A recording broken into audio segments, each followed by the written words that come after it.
সন্ধ্যা থেকে নিয়ে শুক্রবার সন্ধ্যা পর্যন্ত এই 24 ঘন্টার মধ্যে নবী করিম সাল্লাল্লাহু আলাইহি সাল্লামের ভাষ্য খেয়াল করেন। আকসিরু আলাই, ওলামায়ে কেরাম জানেন নবী আলাইহিস সালাম সাধারণত কোনো আমল পরিমাণে বেশি করতে বলতেন না। পরিমাণে বেশি করতে বলার মতো আমল খুব কম ইসলামে।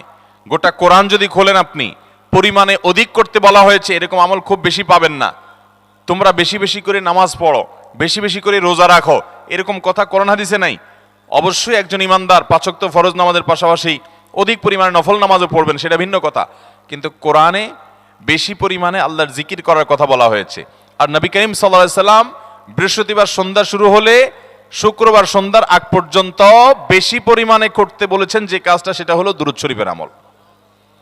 অতএব ভাইরা আমার, বৃহস্পতিবার সন্ধ্যা থেকে নিয়ে শুক্রবার সন্ধ্যা পর্যন্ত আপনি দোকানদার মানুষ, বৃহস্পতিবারে ব্যবসা করছেন, দোকানদারি করছেন, কোনো অসুবিধা নাই। আপনার অবসর সময়গুলোতে মুখ দিয়ে দুরূদ পড়তে থাকবেন।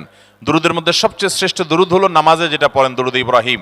আল্লাহুম্মা সাল্লি আলা মুহাম্মদ ওয়া আলা আলি মুহাম্মদ কামা সাল্লাইতা আলা ইব্রাহিম ওয়া আলা আলি ইব্রাহিম ইন্নাকা হামিদুম।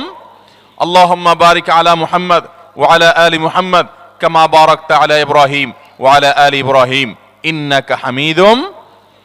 তাহলে দুরূদের এই আমলটা, এটা করার জন্য আল্লাহ তাআলা এমন সহজ করে দিয়েছেন যে ওযুর প্রয়োজন নাই। আপনার ওযু নাই, তারপর আপনি দুরূদ পাঠ করতে পারবেন। এবং আপনি এই বড় দুরূদ পড়ার মতো সময় নাই, তো আপনি একেবারে সবচেয়ে সংক্ষিপ্ত দুরূদ পড়েন সাল্লাল্লাহু আলাইহি ওয়াসাল্লাম, তাতেও দুরূদ পাঠের সওয়াব পাবেন। চেষ্টা করব তো ইনশাআল্লাহ। শুক্রবার আসবে, দুরূদ বেশি বেশি করে পাঠ করব। আপনি দোকানে কাজ করেন, আপনার দোকানে আপনার সহকর্মী আরো কাজের লোক আছে, আপনি সবাইকে স্মরণ করাবার জন্য নিজে জোরে জোরে দুরূদ শরীফ পড়বেন এবং বলবেন যে শুক্রবার শুরু হয়ে গেছে, সবাই দুরূদ শরীফের আমল করো। ভাইরা আমার, আমি আমার জীবনের কথা বলতে পারি। আমার জীবনে ওই যে হাদিসের উপরে ইয়াকিন এবং বিশ্বাস আলহামদুলিল্লাহ ছিল, আমার জীবনে আমি অনেকবার দেখেছি এরকম জটিল পরিস্থিতি হয়েছে যে দেয়ালে পিঠ থেকে গেছে, নড়ার জায়গা নাই, আর কোনো আপাত দৃষ্টি থেকে এই বিপদ থেকে উদ্ধারের কোনো পথ নাই। দুরূদ, ইস্তেগফার, দোয়া ইউনুস, এই 3 আমল, পাশাপাশি ইয়া জাল জালালি ওয়াল ইকরাম, এই 4টা জিনিসকে এমন ভাবে ধরছে, বিশেষ করে দুরূদ, স্পেশালি সারাক্ষণ দুরূদ। আল্লাহ রাব্বুল আলামিন এমন ভাবে সহযোগিতা করেছেন, এমন ভাবে উদ্ধার করেছেন যে কল্পনা করলে অবাক লাগে এখন যে এটা কিভাবে সম্ভব। ভাইরা আমার, এক সাহাবী নবী করিম সাল্লাল্লাহু আলাইহি ওয়াসাল্লামের কাছে এসে বলছে, ইয়া রাসূলুল্লাহ, আমি যে দোয়া করি, এই দোয়ার মধ্যে আমি নিজের জন্য করব, আমার ছেলে মেয়ের জন্য করব, অনেক কিছু করব, এটা সেটা, রিজিক চাইবো, সুস্থতা চাইবো, অনেক কিছুই তো আল্লাহর কাছে চাইবো।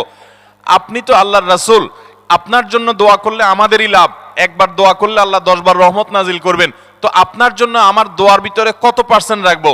সাহাবী বারবার বিভিন্ন পার্সেন্টেজ বলছিলেন যে 3 ভাগের 1 ভাগ আপনার জন্য রাখি ইয়া রাসূলুল্লাহ, অর্ধেক রাখি, আরো বেশি করে রাখি। তিনি যত বলছেন নবী করিম সাল্লাল্লাহু আলাইহি ওয়াসাল্লাম আরো বাড়ানোর জন্য তাকে উৎসাহ দিচ্ছিলেন। এক পর্যায়ে যখন তিনি বললেন, ইয়া রাসূলুল্লাহ, আমি আমার কোন দোয়ার সবটুকু যখন আপনার জন্য নিবেদন করব, আমি কোন একবার যখন দোয়া করব, দোয়া শুধু আপনার জন্যই করব যখন, অর্থাৎ পিওর দুরূদ যখন পড়ব, নিজের জন্য আর কিছু চাইব না, শুধু আপনার জন্যই যদি চাই কোনোবার, তাহলে তখন নবী করিম সাল্লাল্লাহু আলাইহি ওয়াসাল্লাম বলেছেন, ইদান তুকফা হাম্মুক ওয়া তুগফার যামবুক, তাহলে তোমার সকল পেরেশানি থেকে উদ্ধারের জন্য এই দুরূদটাই যথেষ্ট হয়ে যাবে এবং তোমার সকল গুনাহ মাফের জন্য এটা যথেষ্ট হয়ে যাবে। মোহতারাম হাজিরিন, দুরূদের আমলটা এত সুন্দর আমল, কিন্তু আবার তাড়াহুড়া করে পড়বেন না, সাল্লাল্লাহু আলাইহি সাল্লাম সাল্লাল্লাহু আলাইহি সাল্লাম সাল্লাল্লাহু আলাইহি সাল্লাম সাল্লাল্লাহু আলাইহি সাল্লাম সংখ্যা বাড়ানোর জন্য হুলস্থুল করে পড়লেন না, মুহাব্বতের সাথে সাল্লাল্লাহু আলাইহি ওয়াসাল্লাম সাল্লাল্লাহু আলাইহি ওয়াসাল্লাম আল্লাহুম্মা সাল্লি আলা মুহাম্মদ, অর্থ বুঝে বুঝে আল্লাহুম্মা সাল্লি আলা মুহাম্মদ মানে কি, আল্লাহ আপনি মুহাম্মদের প্রতি শান্তি বর্ষণ করুন। আরে ভাই, মুহাম্মদ সাল্লাল্লাহু আলাইহি ওয়াসাল্লামের প্রতি আল্লাহ তাআলা শান্তি এমনি বর্ষণ করবে, আপনি আমি দোয়া করলেও করবে, না করলেও।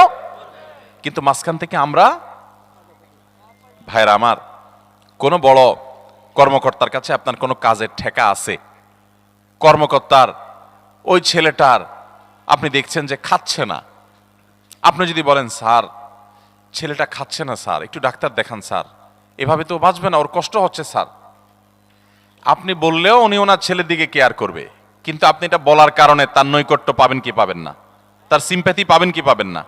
আরশ আজিমের মালিক তার হাবিবকে এত মহব্বত করেন, তিনি তার হাবিবের প্রতি এমনিতেই রহমত নাজিল করবেন, তাকে বিভিন্ন মর্যাদা আগে থেকেই দেওয়ার ঘোষণা দিয়ে রাখছেন, কিন্তু আপনি আমি দোয়া করলে আল্লাহ তাআলা তার মাধ্যমে আমাদের ভাগ্যকে সুপ্রসন্ন করে দিবেন। দুরুদের আমলকে জীবনের তরে আঁকড়ে ধরবেন ভাই, শুধুমাত্র জুমার দিন আর জুমার রাত না, সব সময় অধিক পরিমাণে। এরাবিয়ানদের মধ্যে আমলটা খুব বেশি আছে। তাদের দেখবেন তারা দুইটা আমল, মুখে দুইটা আমল, ভালো মন্দ তাদের মধ্যেও আছে, কিন্তু এই দুইটা আমল তাদের মধ্যে খুব ভালো।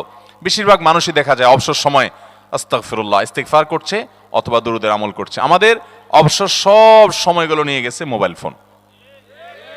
ভাইরা আমার, 4 বছর 5 বছর 6 বছর 7 বছর 10 বছর ধরে মোবাইল টিপতেছেন, ফেসবুক টিপতেছেন, ইউটিউব টিপতেছেন। বুকে হাত দিয়ে আমাকে জবাব দেয়া লাগবে না, নিজের বিবেককে একটু জবাব দেন।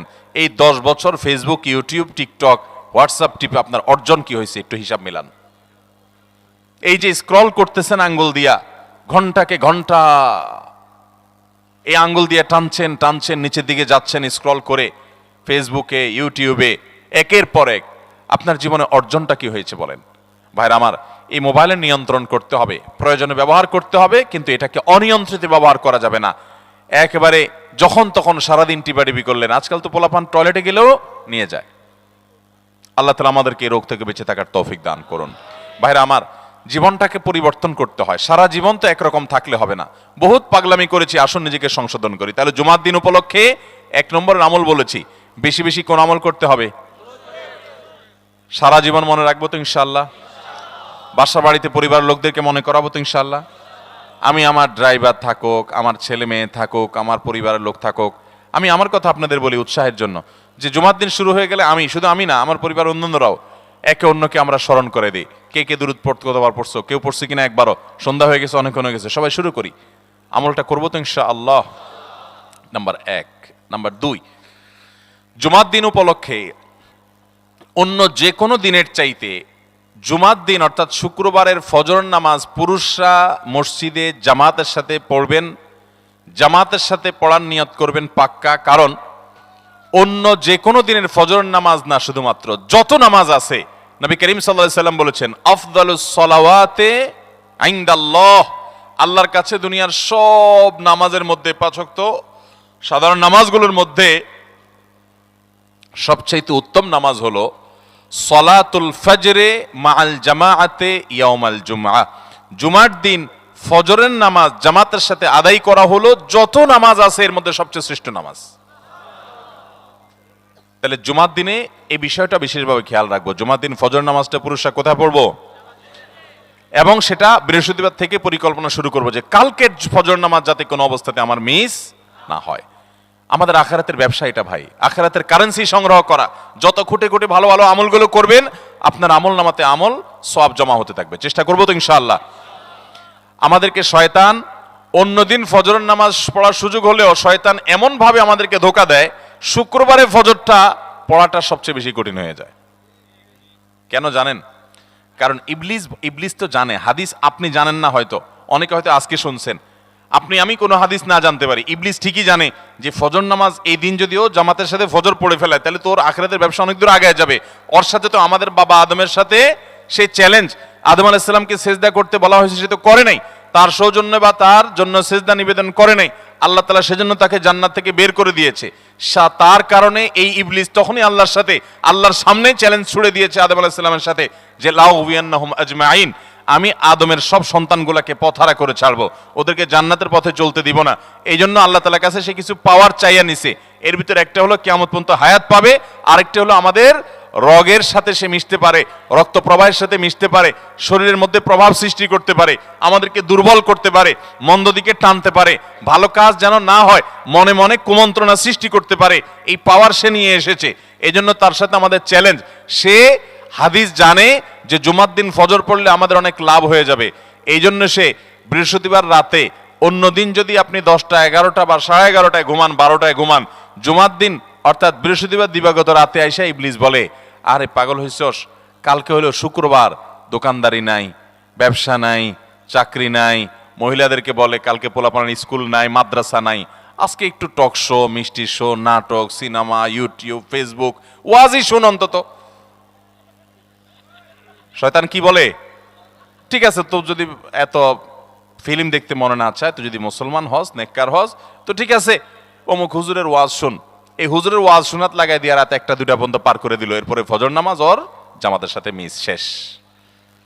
ভাইরা আমার, প্রত্যেক বৃহস্পতিবার আসলে সন্ধ্যার সময় প্রতিজ্ঞা করব, সপ্তাহের অন্য দিন যদি আমার ত্রুটি বিচ্যুতি হয়ও আমি সেটাকে কারেকশন করার চেষ্টা করব, কিন্তু শুক্রবার ফজরটা পুরুষ হিসাবে আমি জামাতের সাথে পড়বই পড়বো।